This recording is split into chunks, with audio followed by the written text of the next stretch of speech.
ये क्या हो गया मुझसे? माँ जी को पता चलेगा तो बहुत चिल्लाएंगे। क्या हुआ बेटा?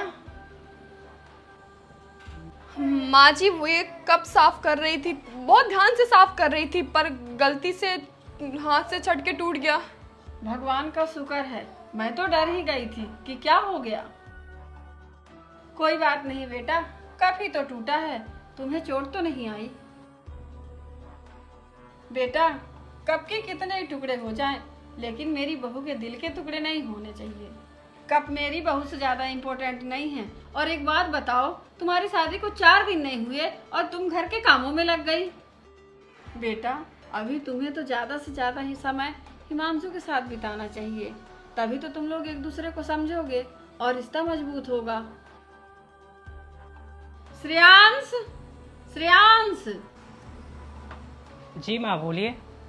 बेटा, अपनी भाभी का ध्यान रखा कर, अभी घर में नई नई आई है तो हर चीजों को समझने में टाइम लगेगा। खुशी बेटा, जैसे तुम हम लोगों का दिल जीतना चाहती हो, वैसे ही ना हम सब तुम्हारा दिल जीतना चाहते हैं। उसमें स्पेशली मैं, सास बनकर नहीं, माँ बनकर।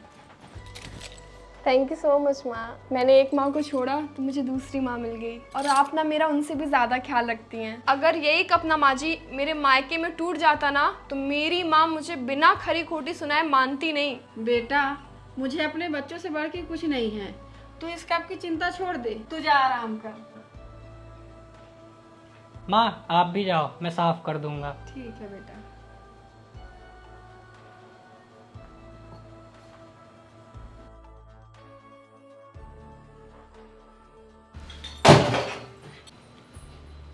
ये क्या किया तुमने? तुम्हें पता भी हो कितना कीमती कप है? सारा दिन बैठे बैठे खाती है, एक कप भी नहीं संभाला जा रहा इससे। जब तू खुद कमाएगी ना, तब तुझे एक कप की कीमत समझ में आएगी। पता नहीं ध्यान कहाँ रहता है, सारा दिन बस बैठी रहती है। हाँ, मैं तो बैठे बैठे खाती हूँ और आप तो खड़े खड़े खाती है ना। जब तक दिन में आप मुझे 4 बातें या खरी खोटी नहीं सुना लेती है ना, तब तक आपको चैन कहाँ मिलता है? मुझे क्या, आप तो मेरे मायके वालों को तक कोसती रहती हैं, कभी मेरी माँ को, कभी मेरे बाप को। ना आप मुझे मेरे पति के साथ कहीं जाने देती हैं, ना मेरे मन का कुछ करने देती हैं। आप एक बहू लेकर आई हैं या नौकरानी?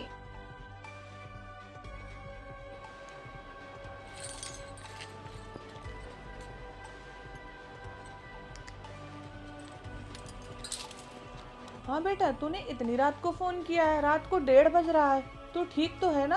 तेरी सास और पति और देवर ने तो तुझे कुछ नहीं बोला है? नहीं मम्मी, किसी ने कुछ नहीं कहा। वो आज बर्तन धोते हुए ना मेरे हाथ से कप टूट गया था, तो तभी मेरी सास आ गई। अच्छा, तो तेरी सास ने तुझे चिल्लाया तो तूने अच्छा खासा जवाब तो दे दिया है ना? तुझे किसी से डरने की जरूरत नहीं है, तू पढ़ी लिखी है। एक बोले 4 सुनाना, तुझमें कमी थोड़ी ना है कुछ। मम्मी बस करो, मैं अपनी सासू माँ के बारे में और नहीं सुन सकती। लेकिन बेटा, ये तू क्या बोल रही है? हाँ माँ, आज जब किचन में मुझसे कप टूटा था ना, तो मेरी सासू माँ ने मुझसे कुछ भी नहीं बोला, बल्कि उन्होंने मुझसे ये कहा कि बेटा ये कप ज्यादा जरूरी नहीं है, तुम ज्यादा जरूरी हो। वो सिर्फ कहने के लिए नहीं माँ, वो सच में मुझसे प्यार भी करती हैं। वो सिर्फ कहने के लिए मुझे बेटी नहीं कहती हैं, वो बेटी की तरह मुझे प्यार भी करती हैं, मेरा ध्यान भी रखती हैं, मेरा सपोर्ट भी करती हैं। माँ, मैं आपसे एक बात बोलूं, अगर आप बुरा ना माने तो? हाँ बेटा बोल। आपको भी ना भाभी के साथ ऐसे ही रहना चाहिए था, उनको प्यार देना चाहिए था, उनकी इज्जत करनी चाहिए थी। आपको भी ना भैया भाभी के साथ ऐसे ही रहना चाहिए था, प्यार से, तो वो भी आपको छोड़ के नहीं जाते और आपको यूँ अकेला नहीं रहना पड़ता। और हमारी नई माँ ने ना हमारे रिश्ते की नींव को पहले ही मजबूत कर दिया है प्यार से।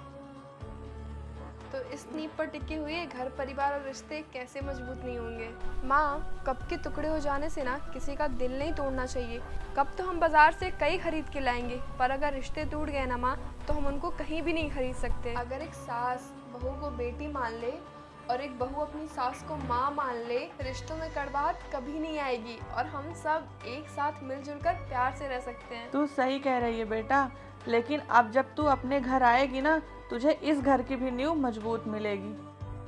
ठीक है बेटा, अब तू फोन रख और तू भी सो जा। मुझे ना अपनी बेटी को बुलाने की तैयारी करनी है, मुझे भी तो अपनी बेटी को घर लाना है। ठीक है माँ, गुड नाइट, बाय, अपना ध्यान रखिएगा। ठीक है बेटा, राधे राधे।